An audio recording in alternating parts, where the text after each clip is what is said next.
Ən çox xəstəliklərdən qorunmaq və xəstəliyi daha yüngül keçirtməkdən ötürü, məsələn, kəskin respirator virus infeksiyaları, davamlı bronxitlər varsa, itburnu meyvəsinin sezonudur və həmçinin zoğal. Zoğal götürülür, qurudulur və itburnu meyvəsi götürülür, o da qurudulur. Hərəsindən 20 qram olmaq şərtindən qaynar su əlavə olundu və yarım saat dəm alır.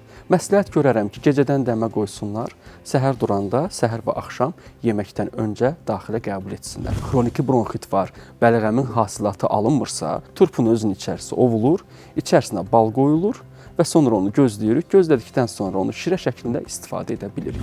Faringit, laringit kimi tez-tez öskürmə halları varsa, heyvanı yeyirsiniz. Heyvan yedikdən sonra heyvanın toxumu olan hissəni kəsib götürürsünüz və onu götürürsünüz bir hissə qədər, təxminən 30-40 qram qədər.